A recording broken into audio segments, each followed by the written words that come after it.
that went viral as U.S. Supreme Court nominee Judge Ketanji Brown Jackson sat before senators. A snapshot captures the moment. The Brown's daughter, Layla Jackson, beamed, watching her mother make history as the first black woman nominated to the highest court in the country. And now that famous photo was captured by one of the Bay Area's very own photojournalist, Sarabeth Maney. Now, Sarabeth is an Oakland native and a San Francisco State alumni. She joins us right now. I am in awe of that photo. Thank you so much, Teresa. Tell me a little bit about how it was that you were in that position. I mean, you really put yourself in that position to capture that image. Tell me a little bit about your journey. Yeah, absolutely. So this image was captured on the first day of the confirmation hearings. And I was in the side of the room. I had a really great view of the people in the audience. And instead of focusing on Judge Jackson, I sort of shifted my gaze to her daughter, because I saw her look at her mother with this look of just pure pride and admiration. And it made me feel something really special. And so I didn't take the photo right away. I sort of just paused and smiled myself and wondered what that might have felt like for her. And that's when I lifted my camera to make the picture.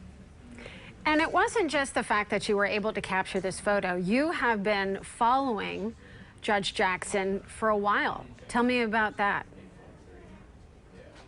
Right. Since the beginning, when I heard that President Joe Biden would be nominating a black woman to the Supreme Court, I raised my hand to be a part of this coverage, because it was really important for me to be there and provide my perspective as a black woman and show what that looks like. And so I had been following her the weeks before when she was meeting with senators, as well as the official nomination announcement.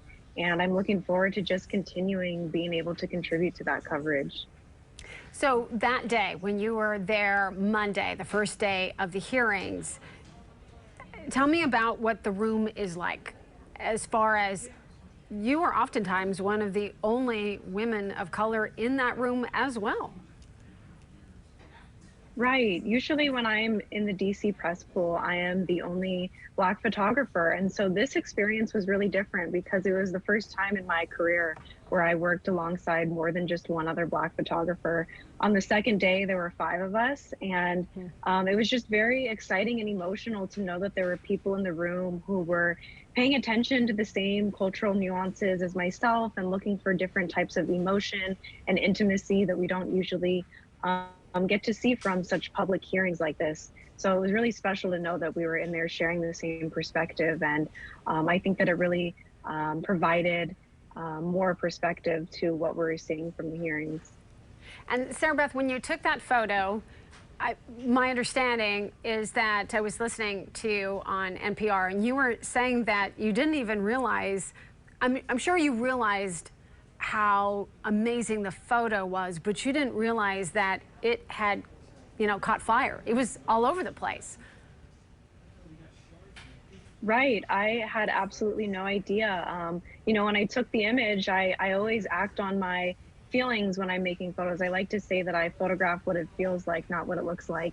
And so that's what I was doing. And when I saw that the image had been reshared on Twitter and was going viral, it was just a completely unexpected experience. But I'm really proud that something positive created so many conversations and meaningful reflections. It was a very difficult hearing. How did it personally affect you? Right. It was a very emotional thing to sit through and document, just because I thought a lot about my own experience and my career as a woman of color. I'm Black and Latina, and I know what it's like to create a seat at the table for myself. And so throughout the whole week, I was just sort of reflecting a lot of on my career. And so it was really emotional in that way, but also it was really powerful to be in there and document what that looked like. When you decided to put that picture on Twitter, were there other pictures that were close in consideration? So I actually did not originally put the photo on Twitter. I shared it on Instagram. I have no idea how it got on Twitter, but once I saw that it was there and it was going viral, that's when I decided to share it myself. So that's sort of how it happened. But you know, I think that I just that image really stood out to me, and that's why I chose to share it on social media to begin with. And then you were, you know, my understanding was that you were kind of tipped off that this was, you know, exploding on Twitter. So you went and, you know, made sure that that people realized that you took that photo. Exactly. That's exactly what happened. And you know, as a photographer, it's a great thing to have a photo go viral, but I think the more meaningful thing that came out of this was just all the conversations about representation and how many comments I saw that people were saying how only a Black woman could have made this photo. And that was really significant to me.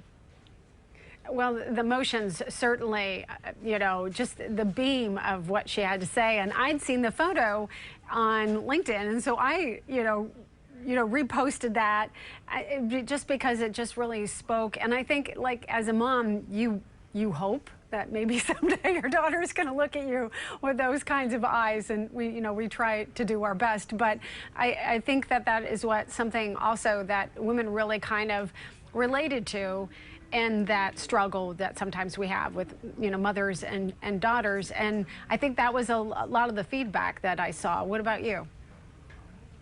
Absolutely. I saw a lot of mothers reaching out, and I think I saw a lot of daughters as well, and just women of color and Black women who felt really inspired, because outside of the look of pride and admiration, you can also see on Layla's face that she's sort of envisioning what her future might look like, which I found very inspirational. Without a doubt. So what's your next step? Are you going to be there? So next week, I believe there is the big vote, right? Will you be there? Yes, I will be continuing to document what this process looks like, and I can't predict what will happen, but I'm just really looking forward to following along and being present in these spaces. So I want to make sure that we retweet out. So I'll immediately start following you and making sure that we see those images as they come forward, because we can't wait to see what you do next. Thank you so much. I appreciate it. You're watching Crawl On. We'll have more news after the break.